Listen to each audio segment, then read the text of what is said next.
નમસ્કાર દોસ્તો, આવનારી કલાકોને લઈ ગુજરાતવાસીઓ થઈ જજો તૈયાર, કારણ કે ગુજરાતના વાતાવરણમાં થવા જઈ રહ્યો છે મોટો વાતાવરણી પલટો. જી હા દોસ્તો, ખાસ આજના વિડીયોને તમે અંત સુધી જોવાનું રાખજો. આપણે જાણીશું કે ગુજરાત રાજ્યની અંદર હવે પ્રી મોન્સૂન એક્ટિવિટી શરૂ થવા જઈ રહી છે.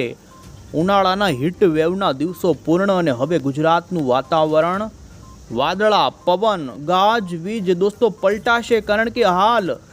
દક્ષિણી અરબ સાગરમાં કેરળના દરિયાઈ કાંઠાના વિસ્તારોમાં જે બંગાળની ખાડીમાં દોસ્તો ચોમાસા પહેલાંની જે લો પ્રેશર સિસ્ટમ બની હતી, આ સિસ્ટમ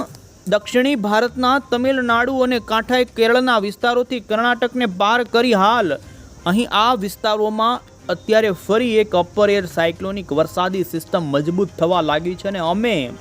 તમને અહીં ગુજરાતનું સહિત ભારતનું લાઈવ સેટેલાઇટ ઇમેજ બતાવી રહ્યા છીએ, જેમાં તમે જોઈ શકો છો અરબ સાગરમાં દક્ષિણી મહારાષ્ટ્ર સુધી આ જ સિસ્ટમના સક્રિય વાદળાઓ અને પ્રી મોન્સૂનનો વરસાદ ગાજવીજ સાથે આ વિસ્તારોમાં પડી રહ્યો છે. બેંગ્લોર હોય, આ સાથે જ કર્ણાટક તીવ્ર મેઘ ગર્જના વિસ્તારોમાં થઈ રહી છે અને આપણા ગુજરાતના વાતાવરણની અંદર પણ હાલ પલટો આવી ચૂક્યો છે. ગઈકાલ સવાર સૌરાષ્ટ્રના કેટલાય દરિયાઈ કાંઠા, દક્ષિણ ગુજરાત દરિયાઈ કાંઠા અને અત્યારે તમે નજર કરી શકો છો તો મધ્ય ગુજરાતના વાતાવરણમાં પણ, જેમાં પૂર્વ ગુજરાતના વિસ્તારોના વાતાવરણમાં વાદળછાયું વાતાવરણ જોવા મળી રહ્યું છે. 20 મે પછી ગુજરાતના વાતાવરણની અંદર કેટલાક વિસ્તારોમાં તીવ્ર મેઘગર્જના સાથે પ્રી મોન્સૂનના વરસાદની હાલ સંભાવના જોવા મળી રહી છે. ત્યારે આપણે જાણીએ કે કઈ તારીખે 24 તારીખ સુધીની હવામાન નિષ્ણાંત એવા અંબાલાલ પટેલની પણ આગાહી આપી. તેમણે તો રાજ્યમાં આંધી, વંટોળ અને વાવાઝોડાની જેમ પવન ફૂંકાવા સાથેની આગાહીઓ કરી છે. તો બીજી તરફ હાલની એક મોટી અપડેટ એ પણ આવી રહી છે દોસ્તો કે આ ગુજરાતના દરિયા એટલે કે અરબ સાગરમાં આ જ સિસ્ટમ મજબૂત બની અને વાવાઝોડાની કેટેગરી સુધી પણ થઈ શકે છે મજબૂત. ત્યારે આ તમામ અપડેટો આપણે જાણીએ કે શું ગુજરાતમાં કોઈ વાવાઝોડાનો ખતરો છે કે નહીં. એ પહેલાં તમે અમારી આ મજધાર યુટ્યુબ ચેનલ પર નવા છો તો ખાસ મિત્રો આ ચેનલને સબસ્ક્રાઈબ કરી દેજો. સૌથી પહેલાં તો દોસ્તો આપને અહીં બતાવી દઈએ તો જોઈ શકો છો હાલ હવે પછી ગુજરાતના વાતાવરણમાં અત્યાર સુધી જે ભયંકર હીટ વેવ ચાલી રહી હતી મધ્ય ગુજરાત અને ઉત્તર ગુજરાત સુધી હજુ પણ આ તાપમાન આવનારી થોડી કલાકો માટે જોવા મળે, પરંતુ ધીમે ધીમે હવે આ હીટ વેવ ગુજરાતમાં પૂર્ણ થાય. પરંતુ તમે નજર કરી શકો છો ગુજરાતમાં હજુ એવા કોઈ ભારે વરસાદના સ્કેલ નહીં આવે. દક્ષિણી બંગાળની ખાડીના કાંઠાઈ ભાગો સુધી દોસ્તો અત્યારે અંદમાન ટાપુના ભાગોથી લઈ શ્રીલંકાના પણ મધ્ય સુધીના ભાગોમાં ચોમાસું 2026ની એન્ટ્રી થઈ ગઈ છે અને ધીમે ધીમે જોઈ શકો આ પટ્ટામાં ચોમાસુના પવનો સેટ થવા લાગ્યા છે અને અત્યારે અરબ સાગર પણ સક્રિય થયો છે. ત્યારે જોઈ શકો છો અરબ સાગરના સોમાલિયાના દરિયાઈ ભાગોના વાતાવરણથી લઈ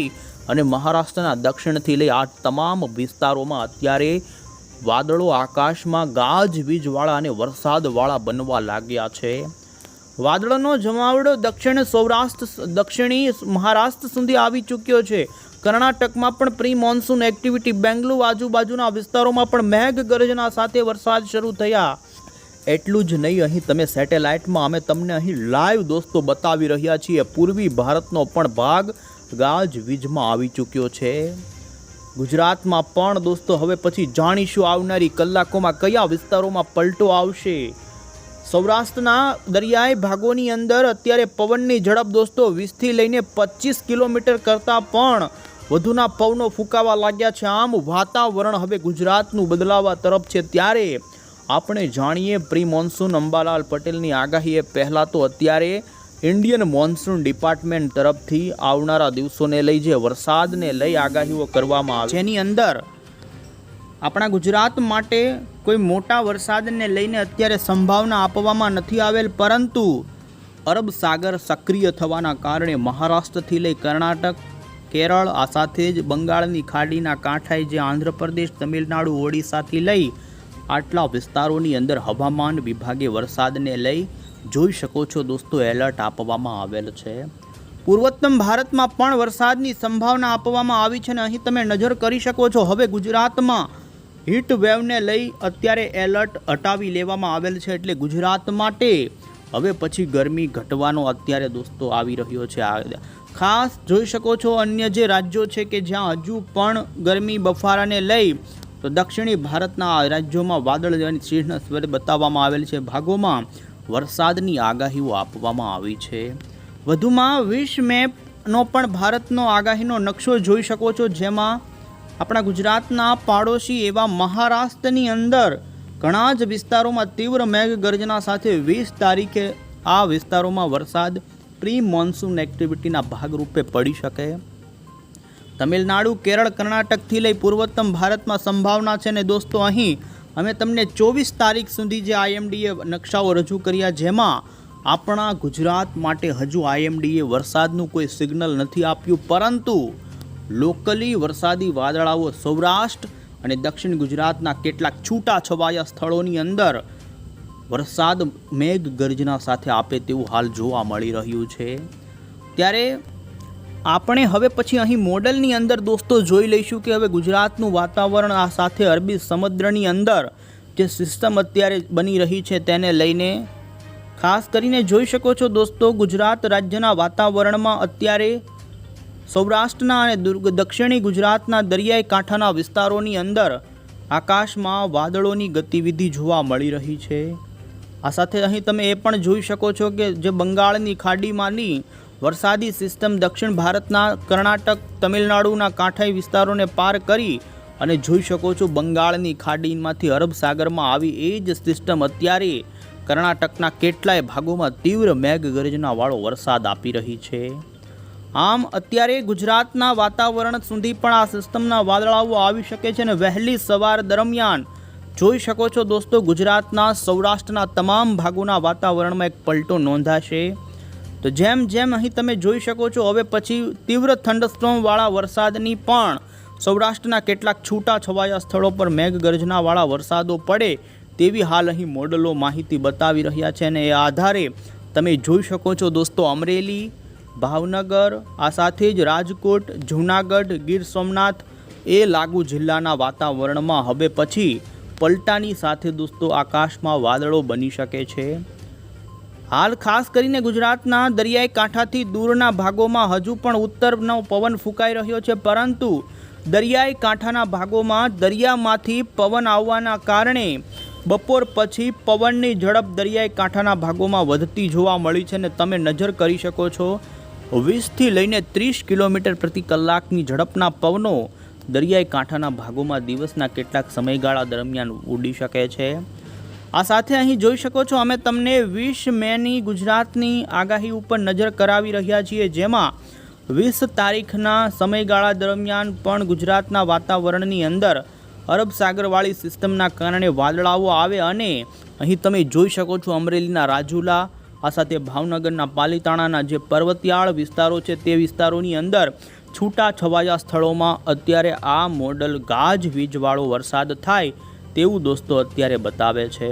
આ સાથે જ તમે જોઈ શકો છો જામનગર, રાજકોટના વાતાવરણની અંદર પણ પલટો આવે ને હવે પછી અત્યારે આગાહીકારોની પણ આગાહીઓની વચ્ચે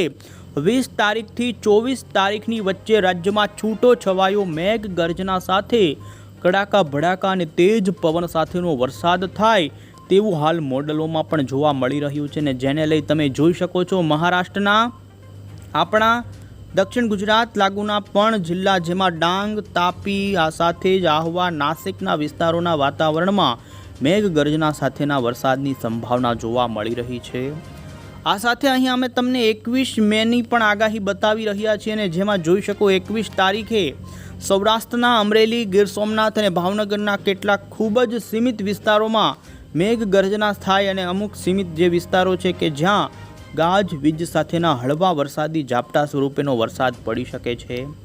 જર્મન મોડલ આધારિત આવી રહેલી આગાહીમાં પણ આપણે જોઈ રહ્યા છીએ, જેમાં તમે જોઈ શકો છો દોસ્તો અરબી સમુદ્રવાળી સિસ્ટમ અત્યારે આ મોડલ થોડી વધુ મજબૂત થાય અને લો પ્રેશર સુધી મજબૂત થાય તેવી હાલ સંભાવના જોવા મળી રહી છે। ગુજરાતના દરિયાથી આમ તો જોઈ શકો છો ઘણી જ દૂર રહી શકે છે, પરંતુ એ સિસ્ટમના કારણે વાતાવરણમાં ભેજ વધવાને લઈ રાજ્યનું વાતાવરણ વાદળછાયું બનવાની પૂરી સંભાવના જોવા મળી રહી છે.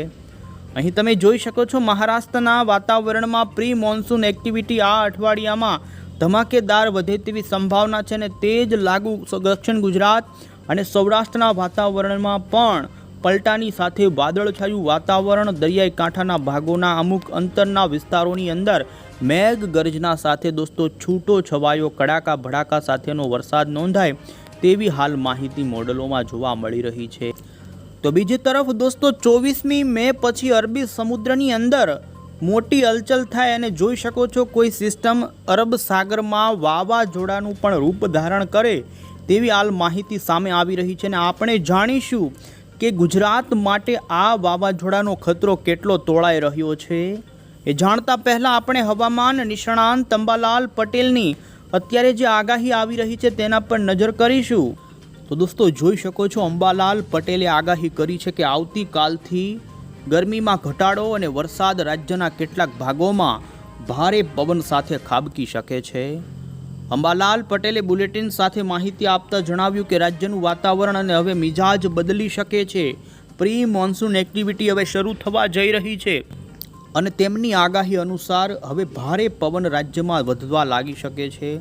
પવન ફૂંકાવાની સાથે દક્ષિણ ગુજરાત, સૌરાષ્ટ્રમાં વરસાદની શક્યતાને એમાં તેમણે 24 મે સુધી વરસાદની ગતિવિધિ રાજ્યમાં જોવા મળે. 24મી તારીખ પછી દક્ષિણી ભારતના કેરળની અંદર 25-26 મે આસપાસ ચોમાસાનું આગમન થઈ શકે તેવું તેમનું કહેવું છે, અને અત્યારે 23મી સુધી અંદમાન ટાપુ ઉપર ભારે વરસાદની આગાહી તેમણે કરી છે. એમણે દોસ્તો ખાસ માહિતી આપતા જણાવ્યું કે મે મહિનાના અંતમાં ગરમીમાંથી રાહત મળી જશે, અને હાલ 19 તારીખથી 24 તારીખની વચ્ચે રાજ્યમાં પ્રી મોન્સૂનના વરસાદની આગાહી. અંબાલાલ પટેલે સૌરાષ્ટ્ર અને દક્ષિણી ગુજરાતના કેટલાક ભાગોમાં તો છૂટો છવાયો એમ 2 ઇંચ સુધીનો પણ વરસાદ થઈ શકે, પવન ફૂંકાય, આમ રાજ્યના વાતાવરણમાં આંધી વંટોળ ફૂંકાવાની પણ દોસ્તો તેમણે આગાહી કરી છે. અને ત્યારે હવે પછી દોસ્તો આપણે અહીં મોડલની અંદર જોઈ લઈશું કે શું અરબી સમુદ્રની અંદર હાલ જે દરિયાઈ કાંઠાના કેરળના ભાગોમાં એક ચક્રવાતી પરિભ્રમણ આકાર પામ્યું છે, શું આ ચક્રવાતી પરિભ્રમણ વાવાઝોડા સુધીની કેટેગરીની અંદર પરિવર્તિત થઈ શકે કે નહીં. આપણે જણાવી દઈએ હાલ યુરોપિયન મોડલની આવી રહેલી અપડેટની અંદર અત્યારે જે સિસ્ટમ દરિયાઈ કાંઠાના કેરળ કાંઠે જે ઊભી થઈ છે એ સિસ્ટમ વાવાઝોડા સુધી પરિવર્તિત થાય તેવું બતાવી નથી રહ્યા, પરંતુ અહીં તમે જોઈ શકો છો આ જ મોડલ 25મી મે પછી અરબ સાગરના આ ભાગોની અંદર એક સિસ્ટમ બહોળું લો પ્રેશર રચાઈ શકે તેવી માહિતી આપી રહ્યું છે. ને દોસ્તો આવનારા આ મહિનાના અંતિમ દિવસોમાં અરબ સાગરની સક્રિયતા ઘણી જ વધી શકે છે, ને જેના કારણે ગુજરાતમાં અમે તમને 24 તારીખથી લઈને 30 મે વચ્ચેના સમયગાળા દરમિયાનની માહિતી આપી રહ્યા છીએ, ને જેમાં ગુજરાતમાં પ્રી મોન્સૂન એક્ટિવિટીનો વરસાદ સારો થાય તેવી પણ હાલ માહિતી મળી રહી છે. અને તમે જોઈ શકો છો હાલ યુરોપિયન મોડલ અરબ સાગરમાં આ સિસ્ટમ તો વાવાઝોડામાં પરિવર્તિત નહીં થાય અત્યારે જે છે, પરંતુ 25 તારીખ ઉપર બનનારી સિસ્ટમ પણ વાવાઝોડામાં પરિવર્તિત ન થાય તેવું બતાવી રહ્યા છે. તો બીજી તરફ જર્મન મોડલ આ અંગે માહિતી આપતા બતાવી રહ્યું છે કે હાલ રાજ્યમાં જે સિસ્ટમ અરબ સાગરમાં બની છે તે આવનારા દિવસોમાં, જેમાં પણ 23મી મે આસપાસ ઓમાન દેશ તરફ ફંટાતા 24 અને 25 તારીખ ઉપર તમે જોઈ શકો છો ઓમાનના દરિયાકાંઠા પાસે પહોંચતા એક વાવાઝોડાનું સ્વરૂપ ધારણ કરી શકે, અને ઓમાન દેશ તરફ ફંટાશે અને નબળા પ્રકારનું વાવાઝોડું 24-25 તારીખે ઓમાન અને યમાન દેશના કાંઠે ત્રાટકે તેવી હાલ માહિતી મળી રહી છે. ત્યારે દોસ્તો આપણે જણાવી દઈએ કે હાલ એન્ટી સાયક્લોનવાળા હાઈ પ્રેશરના પવનો ગુજરાતના વાતાવરણમાં તીવ્ર જોવા મળી રહ્યા છે. આથી ગુજરાત ઉપર આવી કોઈ પણ નાની મોટી સિસ્ટમ અત્યારે ગુજરાતના માર્ગે આવે તેવી સંભાવના નથી, પરંતુ અરબ સાગરમાં જો કોઈ હલચલ થાય અને મોટી સિસ્ટમ કે નાની સિસ્ટમ બનશે તો પણ તે ઓમાન દેશના દરિયા તરફ ફંટાવાની હાલ સંભાવનાઓ છે. આથી ગુજરાત માટે વાવાઝોડાની ડાયરેક્ટલી કોઈ પણ અસર ન જોવા મળે અને કોઈ અસર આવનારા દિવસોમાં કોઈ ગુજરાત માટે વાવાઝોડાનો ખતરો નથી દેખાતો, પરંતુ આ વખતે આવનારા આ 10 દિવસ માટે જોવા જઈએ મોડલોમાં તો અરબી સમુદ્ર દોસ્તો સારો સેવો સક્રિય થાય તેવું હાલ જોવા મળી રહ્યું છે અને જેના કારણે ગુજરાતમાં 20 તારીખથી 30 મેની વચ્ચે પ્રી મોન્સૂનનો વરસાદ સારો થવાની પણ સંભાવના કહી શકાય। અને દોસ્તો અમે તમને અહીં ભારતીય હવામાન વિભાગે જે અત્યારની લેટેસ્ટ અરબ સાગર અને બંગાળની ખાડીની સ્થિતિ અંગે જે બુલેટિન જાહેર કર્યું છે તે બતાવી રહ્યા છે। અને દોસ્તો જોઈ શકો છો લેટેસ્ટ બુલેટિનની અંદર બંગાળની ખાડીમાં જે સિસ્ટમ તમિલનાડુના કાંઠાના ભાગોમાં હતી, આ સિસ્ટમ અત્યારે નબળી પડી અરબ સાગરના એમાં પણ જોઈ શકો છો ખાસ કરીને સર્ક્યુલેશનના ફોર્મમાં અત્યારે કોમોરિયલ એરિયાની અંદર જોવા મળી રહી છે અને જેના કારણે તેના છૂટાછવાયા વાદળાઓ છેક મહારાષ્ટ્ર, ગોવા, કર્ણાટક, આ સાથે દક્ષિણી અરબ સાગર, લક્ષદ્વીપ, માલદીવના એરિયાની અંદર જોવા મળી રહ્યા છે અને આ અરબી સમુદ્રની અંદર હાલ આ સિસ્ટમના વાદળોનું વહન આવ્યું છે ને જેને લઈ ગુજરાતના વાતાવરણમાં પણ અત્યારે પલટો આવવાની સંભાવના જોવા મળી રહી છે। અને ત્યારે હવે અંતે દોસ્તો આપણે જાણીશું કે આપણા ગુજરાતની અંદર ચોમાસાનું આગમન ક્યારે થશે। આગાહીકાર એવા અંબાલાલ પટેલે આ વખતે ચોમાસાનું આગમન 10 થી 15 જૂનની વચ્ચે જ થઈ જાય તેવું જણાવી રહ્યા છે। ત્યારે આપણે જણાવી દઈએ હવામાન વિભાગે તો દોસ્તો કેરળની અંદર ચોમાસાના આગમનની તારીખ 26 મે જાહેર કરી દીધી છે। ભારતમાં ચોમાસાનું આગમન વહેલું થવાની સંભાવના છે। હાલ આમ તો માહિતી મોડલો આધારિત જણાવીએ તો દોસ્તો મુંબઈ સુધી ચોમાસું ખૂબ ઝડપથી આવી જશે, પરંતુ ગુજરાતની અંદર ચોમાસાને 15 જૂન પછી જ પગલાં દે તેવું હાલ જોવા મળી રહ્યું છે અને ગુજરાતમાં 15 થી 20 જૂન પછી સારા વરસાદની આશા રાખી શકાય ને ભારે વરસાદ ગુજરાતમાં અંબાલાલ પટેલની આગાહી અનુસાર 24મી જૂનથી લઈ અને 30 જૂનની વચ્ચે ગુજરાતની અંદર સારા ઘણા જ વિસ્તારોમાં સાર્વત્રિક કહી શકાય એ પ્રકારે આમ તો વાવણી દોસ્તો જુલાઈના 10 દિવસ શરૂઆતના છે ત્યાં સુધી ચાલશે અને 10 જુલાઈ સુધીની અંદર ગુજરાતના મોટા ભાગના વિસ્તારોમાં વાવણી લાયક વરસાદ થાય તેવું જોવા મળી રહ્યું છે। આમ ગુજરાત માટે હજુ ચોમાસાના વરસાદને 1 મહિનાની વાર છે, પરંતુ રાજ્યમાં હવે પછી છૂટો છવાયો એ પણ ખૂબ સીમિત વિસ્તારમાં ગાજવીજવાળો વરસાદ શરૂ થઈ જાય તેવી સંભાવના દોસ્તો જોવા મળી રહી છે અને ગુજરાતમાં અત્યારે હાલ કોઈ પણ પ્રકારના વાવાઝોડાને લઈ અને ભારે વરસાદને લઈ આગાહીઓ જોવા નથી